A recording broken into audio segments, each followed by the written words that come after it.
Any U.S. military action in foreign lands risks creating more enemies and impacts public opinion overseas.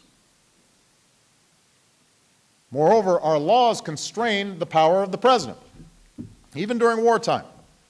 And I've taken an oath to defend the Constitution of the United States.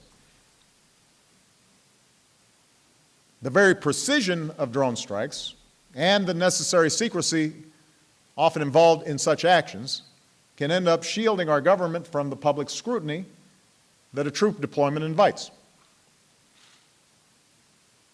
It could also lead a president and his team to view drone strikes as a cure-all for terrorism. And for this reason, I've insisted on strong oversight of all lethal action. After I took office, my administration began briefing all strikes outside of Iraq and Afghanistan to the appropriate committees of Congress. Let me repeat that. Not only did Congress authorize the use of force, it is briefed on every strike that America takes.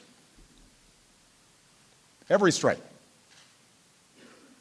That includes the one instance where we targeted an American citizen, Anwar al-Awlaki, the Chief of External Operations for AQAP.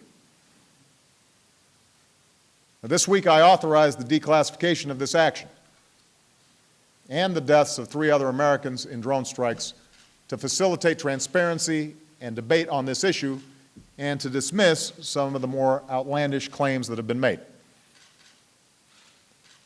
For the record, I do not believe it would be constitutional for the government to target and kill any U.S. citizen with a drone or with a shotgun without due process.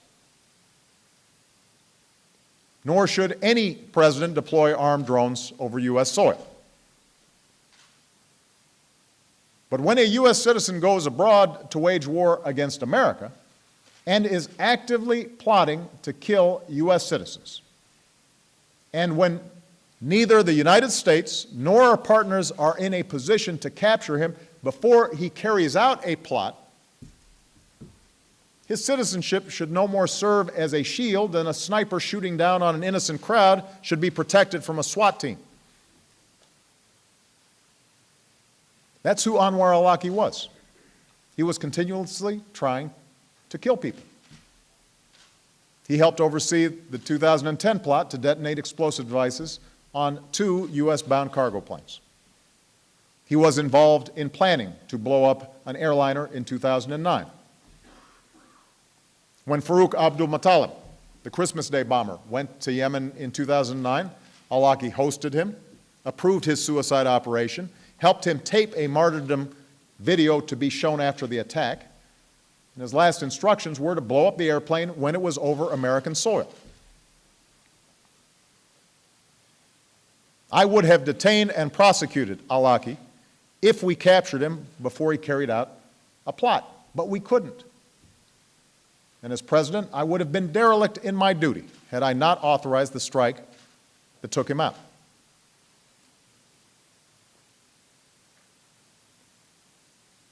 Of course, the targeting of any American raises constitutional issues that are not present in other strikes, which is why my administration submitted information about al-Awlaki to the Department of Justice months before al-Awlaki was killed, and briefed the Congress before this strike as well.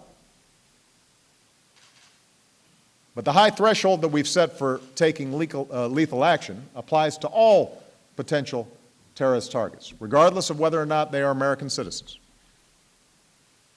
This threshold respects the inherent dignity of every human life. Alongside the decision to put our men and women in uniform in harm's way, the decision to use force against individuals or groups, even against a sworn enemy of the United States, is the hardest thing I do as president. But these decisions must be made, given my responsibility to protect the American people. Now, going forward, I've asked my administration to review proposals to extend oversight of lethal actions outside of war zones that go beyond our reporting to Congress. Each option has virtues in theory, but poses difficulties in practice. For example, the establishment of a special court to evaluate and authorize lethal action has the benefit of bringing a third branch of government into the process, but raises serious constitutional issues about presidential and judicial authority. Another idea that's been suggested, the establishment of an independent oversight board in the executive branch, avoids those problems but may introduce a layer of bureaucracy into national security decision-making without inspiring additional public confidence in the process. But despite these challenges, I look forward to actively engaging Congress to explore these and other options for increased oversight.